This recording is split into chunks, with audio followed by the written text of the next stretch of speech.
మన ప్రభు అయిన యేసుక్రీస్తు పరిశుద్ధ నామములో ఈ పాడ్కాస్ట్ ద్వారా వాక్యం ఉంటున్న ప్రతి వారికి నా హృదయపూర్వకమైనటువంటి వందనాలు. దేవుడు మిమ్మల్ని దీవించునుగాక. జకర్యా గ్రంథం 4వ అధ్యాయము 6వ వచనం. అప్పుడతడు నాతో ఇట్లనెను, జెరుబ్బాబెలునకు ప్రత్యక్షమగు యెహోవా వాక్కు ఇదే, శక్తి చేతనైనను బలము చేతనైనను కాక నా ఆత్మచేతనే ఇది జరుగునని సైన్యములకు అధిపతియగు యెహోవా సెలవిచ్చెను. ఈ చదివినటువంటి వాక్య భాగంలో మనం గుర్తించవలసినటువంటి పాఠ్యం ఏదనగా, మన శక్తి చేత, మన బలము చేత, మన జ్ఞానము చేత ఏది జరగదు. మనుషుడు తనకు కలిగినటువంటి సామర్థ్యతను బట్టి ఏదైనా సాధిద్దాము అని అనుకుంటే అది వల్లపడదు. ఎందుకంటే ఆయన ఆత్మే సమస్త కార్యాలను జరిగిస్తూ ఉంటుంది. ఆయన ఆత్మ ఇచ్చేటువంటి జ్ఞానాన్ని బట్టే, ప్రభు ఇచ్చేటువంటి కృపను బట్టే, ఆయన దయను బట్టే మనుషుడు ఆ మార్గంలో వర్ధిల్లగలుగుతాడు తప్ప మనుషుల జ్ఞానము చేత, మనుషుల శక్తి చేత, మనుషుల యొక్క ఆలోచన చేత, మనుషుల యొక్క బలము చేత ఏ కార్యమును జరగదు. అందుకే పరిశుద్ధాత్మను సెలవిస్తున్నారు, శక్తి చేతనైనను బలము చేతనైనను కాక నా ఆత్మ చేతనే నేను జరిగిస్తాను. మనం గుర్తించవలసినటువంటి ప్రాముఖ్యమైనటువంటి అంశం, దేవుని ఆత్మ చేతనే సమస్త కార్యాలు జరుగుతాయి. ఇక దీనిని బట్టి జరగదు. మన దగ్గర ధనం ఉన్నదని, మన దగ్గర అధికారం ఉన్నదని, మనకు జనబలం ఉన్నదని, మన దగ్గర ఈవులు ఉన్నాయని, మన దగ్గర వసతులు ఉన్నాయని అనుకుంటే అది బుద్ధిహీనత.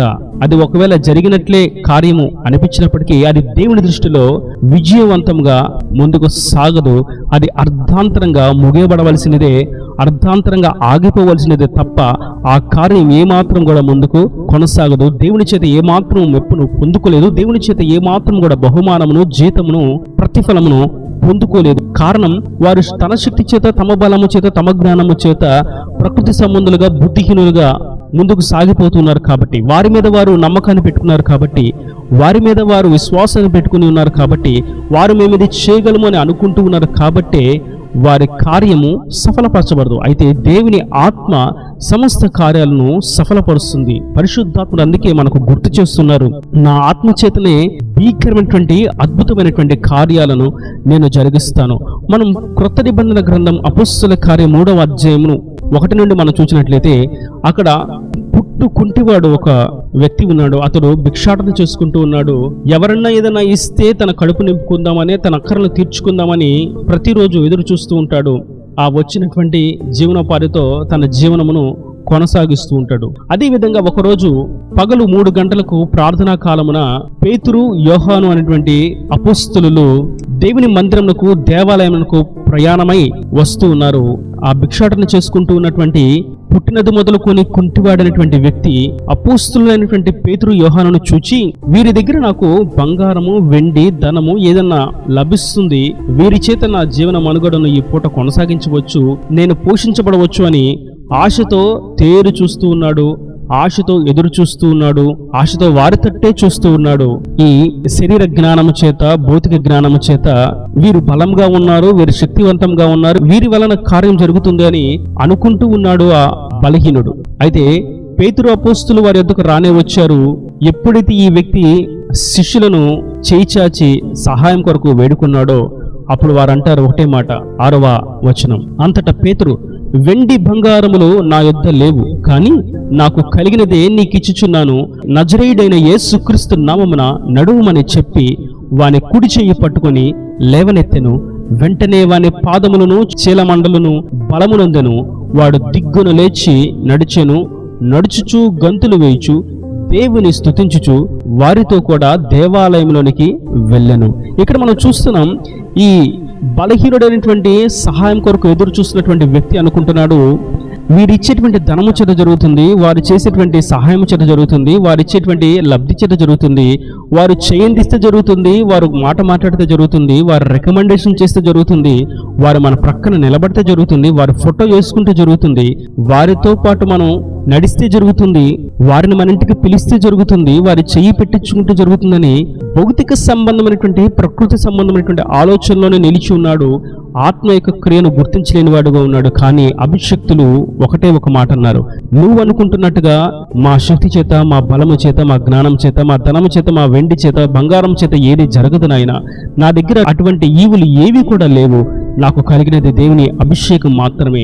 నేను దేవుని యొక్క సేవకుణ్ణి. ఆయన నామములో నీకు ఇవ్వగలిగింది ఒకటే ఉన్నది, అది ఆరోగ్యము అని అతని కుడి చేతిని పట్టుకొని యేసు నామములో లేచి నడుము అని అన్నప్పుడు ఆ కుంటి వ్యక్తి పాదములు శక్తి నొందినగా, శీలమండలు బలము నొందినగా మారి అతడు దిగ్గున లేచి చక్కగా నడిచి గంతులు వేస్తూ దేవాలయంలోనికి ప్రవేశించెను.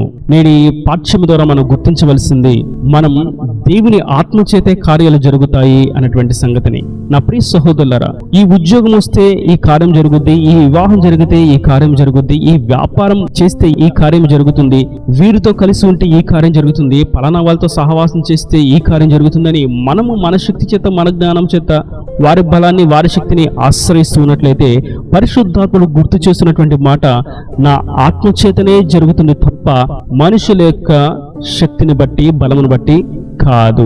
అయితే ఏంటంటే మనం గమనిస్తున్నట్లయితే పలు సందర్భాలలో మనుషులు వారికి నచ్చినటువంటి వారిని, వారి చేత గొప్ప ఖ్యాతిని పొందుకోవాలని, బాగా ఖ్యాతి నొందిన వారిని, బాగా పేరు పొందిన వారిని వీరితో పాటు కలుపుకోవడానికి ప్రయత్నం చేస్తూ ఉంటారు.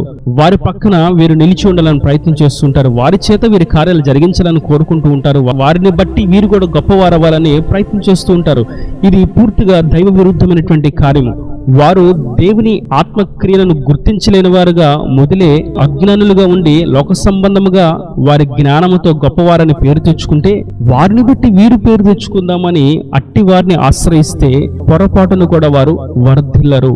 అందుకే వాక్యం సెలవిస్తుంది, గుర్రాల యొక్క బలము నీకు అక్కరకు రాదు, నీ ఆస్తి నీకు అక్కరకు రాదు, నీవు సంపాదించినటువంటి ధనము నీకు అక్కరకు రాదు, మనుషుల వలనటువంటి సహాయం నిరుపయోగమైనది, ఐగుప్తు వలన కలిగేటువంటి బలము శక్తిహీనమైనది, వారిని ఏమాత్రం కూడా ఆశ్రయించొద్దు అని పరిశుద్ధాత్ముడు పలు సందర్భాల్లో, పలు కోణాల్లో అనేకమైనటువంటి మాటలు మన కొరకు పరిశుద్ధ లేఖనాలలో లిఖించి ఉంచారు.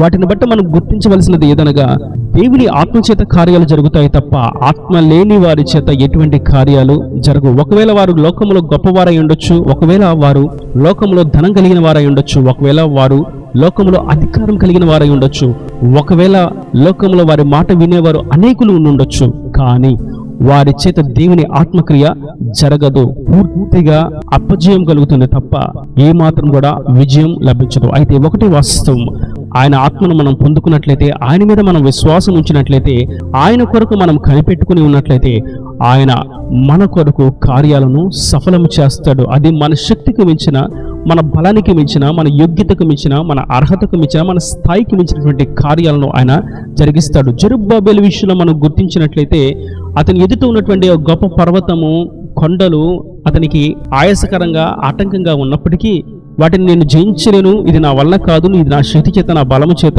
జరిగేదేనా అని అనుకుంటూ ఉండగానే పరిశుద్ధాత్ముడు తెలియచేస్తున్నటువంటి మాట, నువ్వు ఏమాత్రము దిగులు పడకు, నీ శక్తి చేత, నీ బలము చేత ఇది జరగదు, నా ఆత్మ చేతనే ఇది జరిగిస్తాను. నువ్వు నా ఆత్మ మీద విశ్వాసం ఉంచి, నా ఆత్మను నువ్వు పొందుకుని ఉండు, నా మీద విశ్వాసం ఉంచి, నిరీక్షణ ఉంచి, నా కొరకు కనిపెట్టుకుని ఉండము, నీ ఎదుట నేను కార్యమును చేస్తాను అని. అతను ఎదుట ఉన్నటువంటి గొప్ప పర్వతమును ఆజ్ఞాపించినప్పుడు అది చదును భూమిగా మార్చబడింది.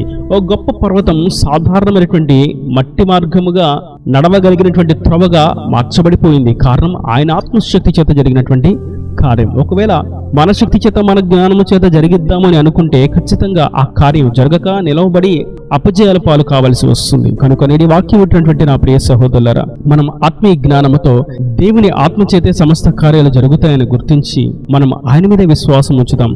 అది సంఘంలోనే కానీ, సహవాసంలోనే కానీ, సభలలోనే కానీ, ప్రార్థనలోనే కానీ, కూటాలలోనే కానీ, కుటుంబాలలోనే కానీ, ఉద్యోగంలోనే కానీ, వ్యాపారంలోనే కానీ, భార్యాభర్తల మధ్య కానీ, సంతానమే కానీ, ఇక ఏ విషయమైనప్పటికీ, ఏ కోణం అయినప్పటికీ, ఏ రంగం అయినప్పటికీ ఆయన ఆత్మచేతే కార్యాలు జరుగుతాయి అన్నటువంటి విశ్వాసంతో, నిరీక్షణతో మనం నిలబడినట్లయితే, ఆయన కొరకు మనం కనిపెట్టుకుని ఉన్నట్లయితే దేవుడు మన శక్తికి మించినటువంటి కార్యాలను జరిగిస్తాడు.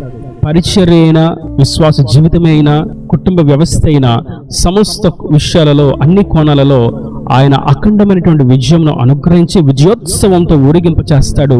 ఆయన ఆత్మశక్తి చేత కార్యాలను సఫలపరిచి ఈయన దేవుని మాటలు ప్రతి మన హృదయంలో నీరు ఫలింపచేయను గాక. ఆమేన్. God bless you. తలల వంచి కన్నులు మూసినట్లయితే మీ కొరకు చిన్న ప్రార్థన.